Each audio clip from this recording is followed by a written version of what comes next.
j'espère que vous allez bien. Bienvenue sur WizCrypto. Ce matin, on va tout simplement parler du Bitcoin, vite fait, voir surtout comment est-ce que la distribution, en l'occurrence le mouvement de vente qui voulait se mettre en place a été étouffé, voire annulé par les acheteurs. Bien sûr, si vous êtes nouveau sur ma chaîne, je suis WizCrypto. Ici, je te parle de crypto-monnaie, de révolution qu'apporte la blockchain dans le secteur économique, de débriefing, d'analyse. Donc, si cette thématique t'intéresse, je t'invite tout simplement à t'abonner en activant la cloche de notification pour ne rater aucune prochaine vidéo qui paraîtra sur la chaîne. Vite fait, chers amis, vous savez que en ce qui concerne Bitcoin, j'étais absolument vendeur. Bien évidemment, même dans le canal privé, je vous avais envoyé des setups de vente. Regardez par exemple ici, voilà sur le Bitcoin, on a bien vu que le prix est venu réagir dans la zone que j'avais tout simplement envoyé pour trader dans le canal privé. Encore une fois de plus, pour les personnes qui ne sont toujours pas dans ce canal privé, on pourra en reparler. Donc on voit que le prix est arrivé dans la zone, on a poussé vite fait en impulsion et au bout d'un moment, ce qu'on a fait, c'est que après avoir poussé ici, le prix est revenu renforcer cette liquidité, mais sans jamais effectivement la casser. Et on a vu que le prix s'est retourné par la suite. Et qu'est-ce qui s'est réellement passé? Pourquoi est-ce que la vente a-t-elle été annulée?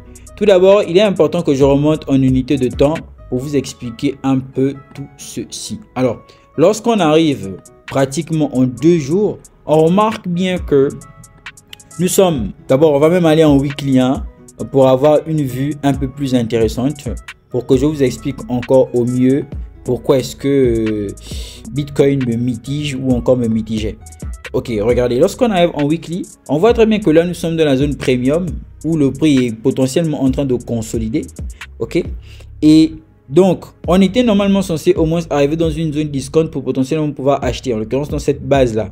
Mais on voit bien que là nous sommes en pleine consolidation et nous sommes en attente de plusieurs informations, notamment le côté fondamental relatif au tout simplement à la présidentielle américaine. On ne sait pas entre Donald Trump et Kamala Harris qui gagnera, mais ce qui est sûr, c'est que les news, l'issue effectivement de cette campagne présidentielle, donc qui sera président, ça va tout simplement jouer un gros rôle sur la direction que prendra le marché crypto depuis cette phase de consolidation. Bon, quand j'ai dit le marché crypto, c'est par extension, surtout Bitcoin en particulier.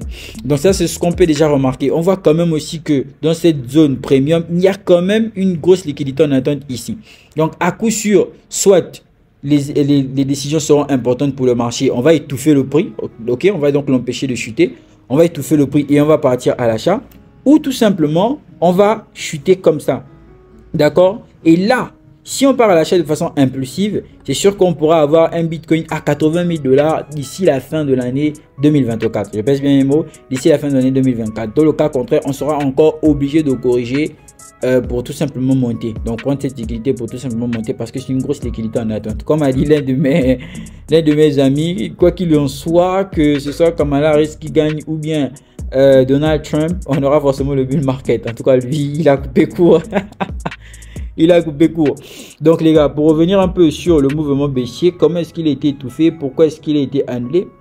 Alors, ce qu'on peut bien remarquer, c'est que, comme je disais tantôt, dans cette consolidation maintenant, qui est effectivement effectué en premium weekly, on remarque bien qu'on a des bas de plus en plus bas, ok, et des hauts de plus en plus bas.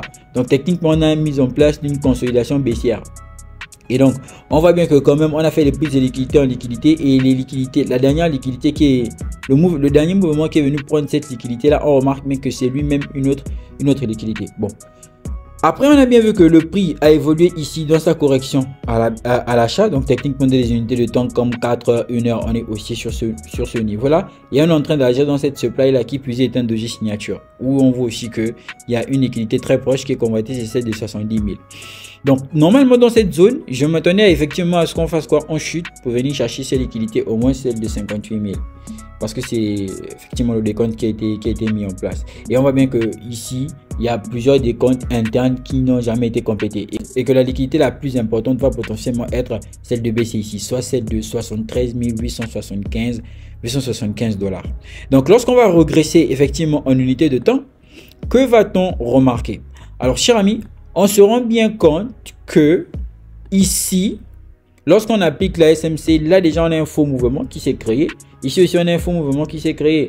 Pourquoi? Là on a un semblant de changement de caractère. D'ailleurs c'est celui, pour être franc, c'est ce changement de caractère qui moi, effectivement, m'a poussé à vendre de façon générale avant de refaire l'analyse et de comprendre l'erreur. Vous avez vu ici, là, je l'avais considéré comme étant un changement de caractère, ici comme étant une zone d'offre pour tout simplement vendre.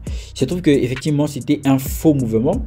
Et donc lorsqu'on applique maintenant Wyckoff, on se rend bien compte que ça c'est un faux mouvement. C'est ici la première prise de liquidité. Ici on a notre PS. Là, on a notre SC et donc là, on a notre STB. Sauf que on ne vient pas sauter STB pour potentiellement faire un spring. Parce que bon, quand on remarque bien, il n'y a pas réellement une zone qui pourra faire réagir le prix, qui pourra potentiellement faire étouffer le prix. En tout cas, pas de doji signature pour le coup. Bon, oui, quand même ici, celui-ci. Mais on a bien vu que ce n'est pas celui qui potentiellement a été à l'origine du stop, donc de l'étouffement du prix. Mais vu que le prix est venu réagir dans cette zone-là. Et cette zone qui réagit par la même occasion déjà dans le doji signature avec cette bougie qui forme d'hidden base, donc potentiellement une zone aussi d'étouffement du prix au final. Et donc on voit bien que il y a des décomptes qui sont faits, aussi les décomptes internes, les décomptes externes. On voit bien qu'il y a des décomptes qui sont faits aussi bien internes qu'externes. Ok, donc il y a des décomptes dans des comptes et on voit bien qu'à partir de là le prix il est étouffé. Donc on a maintenant notre mouvement de spring ici au final qui démarre sur le test du. On voit bien qu'on a notre mouvement de démarrage ici, le mouvement qui est venu carrément étouffer la vente.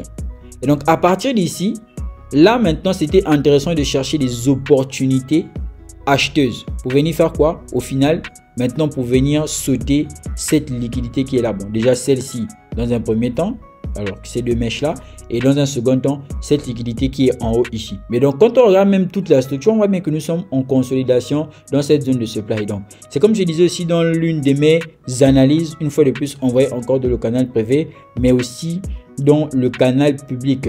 Je disais que on est tout simplement dans un niveau technique assez intéressant. Voilà, c'était ici où j'expliquais ce niveau là, où je disais qu'effectivement soit on saute ce niveau, ok, on saute ce niveau soit de 68 000 à 71 000 qui est en train de faire réagir le prix actuellement pour potentiellement aller chercher les 80 000, ou on est tout simplement rejeté par ce niveau là et là on va aller chercher les liquidités de 58 000 et plus, bien évidemment en régressant. Voilà, donc là tout de suite on voit bien que c'était donc intéressant pour aller chercher les opportunités acheteuses, donc parce que la vente elle a été annulée sur le coup. Bien sûr ça reste des liquidités, ça reste des liquidités en attente. En fait là c'est vrai que le mouvement vendeur a été stoppé, mais on peut pas être sûr de ce qui va se passer par la suite. C'est comme je vous disais, la présidentielle américaine jouera un très gros rôle dans cette histoire là.